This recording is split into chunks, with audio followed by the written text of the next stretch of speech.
लेकिन आज देश में क्या हो रहा है आप जानते हैं ना इस बात को। आज जो कुछ भी हो रहा है, देखिए हमारा एक नैतिक उत्तरदायित्व इसलिए भी बनता है क्योंकि इस एसएससी एग्जाम के लिए जितने भी बच्चे तैयारी कर रहे हैं, तो हमसे सबसे ज़्यादा बच्चे पढ़ते हैं। एसएससी का सबसे ज़्यादा लाइव बच्चा कहीं पर है तो वो यहाँ पर है। तो एक नैतिक उत्तरदायित्व यानी कि उन बहुत सारे बच्चों ने अपने भविष्य की उम्मीद वो किससे लगा रखी होगी, वो हमसे लगा रखी है। लेकिन दोस्त, जब हम पढ़ा रहे हैं और अगर कोई स्टूडेंट हमसे ये पूछ ले कि आप जो पढ़ा रहे हैं क्या गारंटी है इस बात की कि एग्ज़ाम में जितना अभी चल रहा है कोई ट्रांसपेरेंसी नहीं है, कोई जवाबदेही नहीं है, बहुत सारी जितनी भी गड़बड़ी स्टूडेंट्स को फेस करनी पड़ रही है, क्या इस सब का जवाब भी तुम्हारे पास में है? तो मेरे दोस्त, अब तुमको कहना होगा कि अब और नहीं। और मैं ये कह सकता हूं कि इस बात को हमको हर किसी को बहुत आक्रोश से बोलना चाहिए, क्योंकि अब ऐसी स्थिति आ गई है कि जिस देश में मतलब टीचर्स को एक भगवान की दृष्टि से देखा जाता रहा है, तो उन टीचर्स को भी बार बार मजबूर कर देना कि उनके ऊपर भी प्रश्न चिन्ह लगाए जाएं। और वो किसकी वजह से प्रश्न चिन्ह लगते हैं? खराब व्यवस्था और सरकार की वजह से। सरकार की वजह से। तो एक अध्यापक सिर्फ बच्चों को पढ़ाने के लिए नहीं है, कोई भी एक अध्यापक उन बच्चों के अभिभावक की तरह है, जो सिर्फ उनको ये नहीं है कि किताबों का पाठ पढ़ाता है और वो किताबों का पाठ पढ़ाते रहने से बात बनेगी भी नहीं दोस्त। क्योंकि गड़बड़ी होती रहेंगी आप सबके सामने, क्योंकि ये एक ऐसा वक्त है कि शायद जिसमें हमको इतिहास लिखना होगा। एक उबाल तुम सब लोगों को अपने अंदर पैदा करना होगा और वो चीज़ें तुमको सपोर्ट करनी होंगी, हमेशा करनी होंगी, क्योंकि एक बोर्ड एसएससी आप सबके जीवन से लगातार खेलने का काम कर रहा है। आज इतने ज़्यादा भ्रष्टाचार में वो फंस चुका है, इतनी ज़्यादा लापरवाही हो चुकी है, और सारी गड़बड़ियां जो भी हैं वो तुम सबके सामने है कि कितना अन्याय बच्चों के सामने हो रहा है, बच्चों के साथ हो रहा है। बच्चा एग्जाम सेंटर पर यहाँ बैठा हुआ है, साइड में डीजे पे सॉन्ग चल रहे हैं। एक जगह तो सेंटर ऐसा बना दिया गया है, मुश्किल से 50 गज जगह होगी, उसके चारों तरफ कूड़े का ढेर है। आज ही सुबह आपका सिलेक्शन पोस्ट के एग्ज़ाम में जो आपका गुड़गांव की एक लैब है, ठीक है, उसको मतलब एकदम से वहाँ पर पाया गया है कि वहाँ पर हैकिंग हो रही है। तो ये जो एडिक्विटी है, इसका सिस्टम ऐसा है कि जिसको बहुत आसानी से हैक कर लिया जा रहा है। दिल्ली में आपका पवन गंगा एक लैब है, उसको आज वहाँ पर हैकिंग पकड़ी गई है, ठीक है, उसको रेस्टिकेट करके नए 3 सेंटर्स बना रहे हैं। तो बच्चों क्या बेवकूफ़ समझ रहे हो? ऐसे किसी व्यक्ति के हाथ में जिम्मेदारी दे दोगे कि जिसका सिस्टम कोई भी हैक कर सकता है। तो क्या जो बच्चा वर्षों तक मेहनत कर रहा है, जो लगातार मेहनत कर रहा है, वो मेहनत इस बात के लिए कर रहा है कि उसकी मेहनत को कोई हैक कर ले? क्या इसलिए तुम सब मेहनत करते हो? तुम मुझे बताओ कि जो आपका किस कोई बच्चा अपना घंटे 2 घंटे या 3 घंटे की परीक्षा के लिए वो वर्ष 2 वर्ष और 3 वर्ष तैयारी कर रहा है, और उसको फिर बाद में पता चलता है कि यार जो जो सिस्टम इसको ऑर्गेनाइज कर रहा है वो कोई ऑर्गेनाइज सिस्टम है ही नहीं, एक भ्रष्ट संस्था है। एडिक्विटी जो साथी आपका बैन हो चुकी पहले, उसी को तुम फिर से टेंडर दे दोगे, इस बात के लिए टेंडर दे दोगे कि भाई ये कम खर्चे में एग्जाम ऑर्गेनाइज करा लेगी। तो ऐसे तो कल को कोई एक बच्चा खड़ा हो जाएगा स्टूडेंट्स में से, कहेगा कि यार ये रोजगार मुझे ही दे दो तुम। क्यों नहीं ऐसा करते कि मोदी जी ये रोजगार इस बच्चे को दे दो और ये बच्चा ये काम करेगा, ये सेंटर चलाएगा। क्योंकि होनी तो गड़बड़ी है एट द लास्ट, तो उस बच्चे के द्वारा बनाए गए सिस्टम में कोई गड़बड़ी हो जाएगी, तो उससे अच्छा है कि फिर को 4 लोग आएंगे कि भैया हम तो एकदम से 10-10 रुपए में पेपर करा देंगे, कोई बोलेगा हम भैया 5-5 रुपए में पेपर करा देंगे। तो तुम क्या बच्चों से पैसे लेते नहीं हो? आप बच्चे से हर एक स्टेप पर पैसा लेते हो।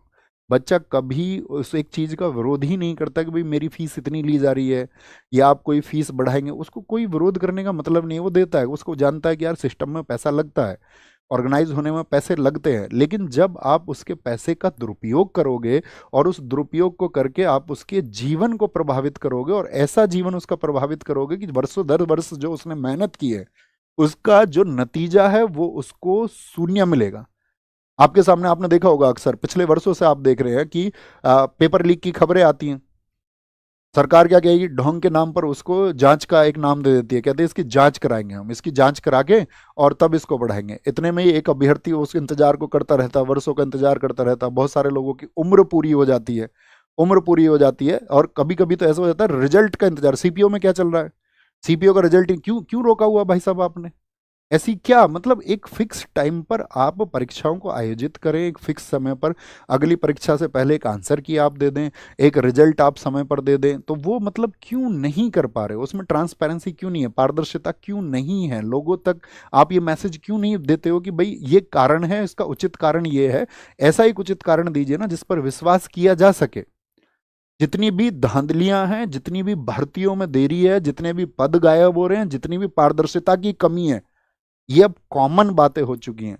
इस देश में कॉमन बातें हो चुकी हैं और नेता अपने एसी के कमरे में बैठ करके ठहाके मार रहे हैं, हंस रहे हैं। एक बच्चा घर में बैठ करके अपने सपनों को कुचल करके रो रहा है और ये लोग वहां संसद में बैठ करके मतलब मस्खरी करते हैं एक दूसरे पर ये लोग मतलब कटाक्ष करके वहां हंसते हैं। बच्चे किसी को टैग कर देंगे ट्विटर पर तो तब नेताओं को पता चलता है कि इस देश में चल क्या रहा है, कि मुझे इस बच्चों के पक्ष में सदन में बोलना है या नहीं बोलना। कभी कभार बहुत बच्चे ट्वीट कर देंगे किसी को टैग कर करके, तो नेताओं को सुध आ जाती है कि हाँ ठीक है, ये सही मुद्दा है, इस पर बहुत सारे बच्चों का जन आक्रोश है और इस पे बच्चे आक्रोशित है, तो इस पक्ष में मुझे बोलना चाहिए। लेकिन फिर वही बात आपका एक समय के बाद में नहीं सुनी जाती है। अभी आप देखिए कितना बोला गया रेलवे रिफॉर्म्स को लेकर के, तो नहीं सुना किसी ने। खूब ट्वीट किए, सब लोगों ने ट्वीट किए। तो हम सिर्फ एक सवाल पूछना चाहते हैं कि क्या ये मतलब ऐसे न्यू इंडिया को हम चाहते थे? क्या ये सही में न्यू इंडिया है जहां ऐसी स्थिति आ गई है कि सात छात्र वर्ग इस देश में सड़कों पर बैठने के लिए सोच रहा है, जहां पर छात्र हर पल ये सोच रहा है कि मेरा भविष्य सुनिश्चित होगा भी या नहीं भी होगा? क्या जो मैं तैयारी कर रहा हूं इसको एक दिशा मैं दे भी पाऊंगा? क्या मैं सफल हो भी पाऊंगा? क्या इसी न्यू इंडिया की संकल्पना हम करते हैं दोस्त? आप बताइए मुझे।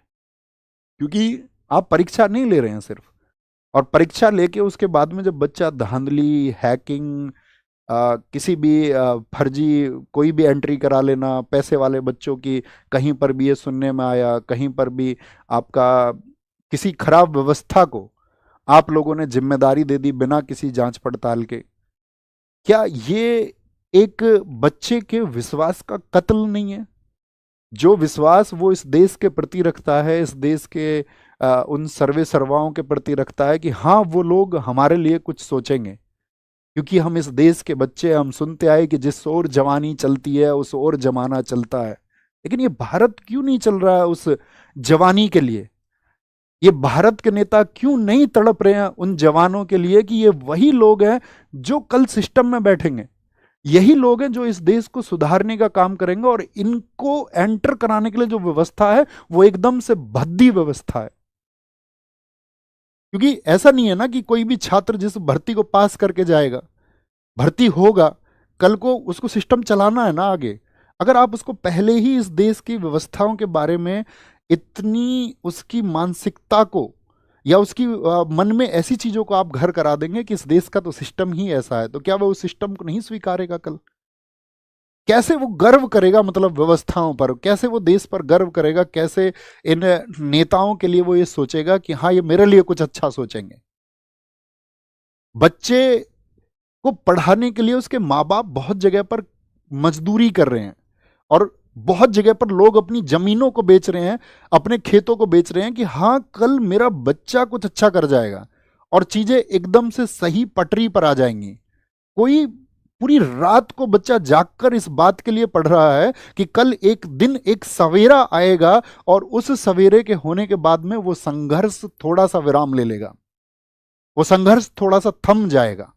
लेकिन जब उसके पास ये खबरें पहुंचती हैं तो उसका विश्वास टूटता है, उसका रातों को जाग कर के जो मेहनत करना था वो एकदम से खत्म हो जाता है और वह इस सिस्टम के सामने हार मान लेता है।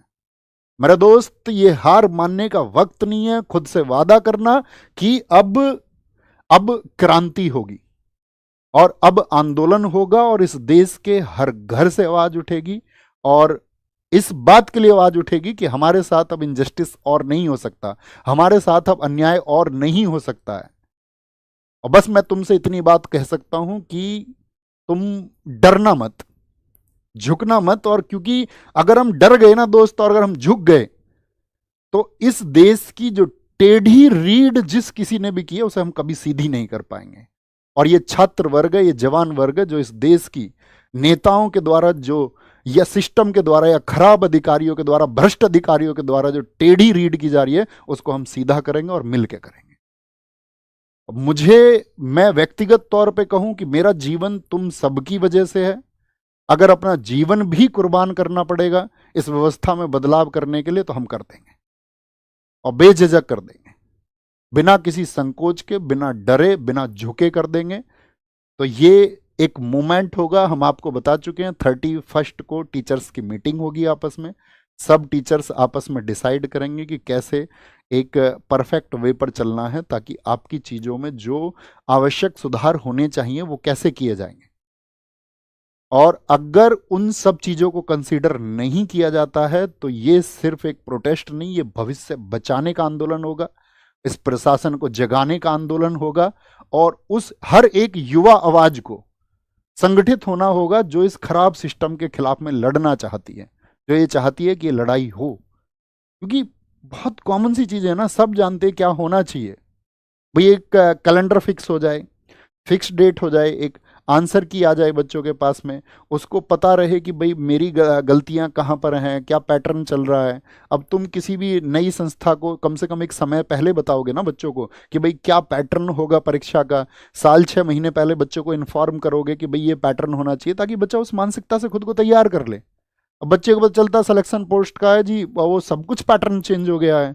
अब उसके 10 दिन बाद जो सीजीएल देने वाला है, उसके दिमाग में क्या प्रश्न होंगे? जिसने साल 6 महीने 2 साल तैयारी की, उसकी मनोस्थिति क्या होगी इस समय? उसके क्या वो अपनी तैयारी पे फोकस कर पा रहा होगा, या उसके दिमाग में सिर्फ एक ही प्रश्न चल रहा होगा कि यार पैटर्न क्या रहेगा?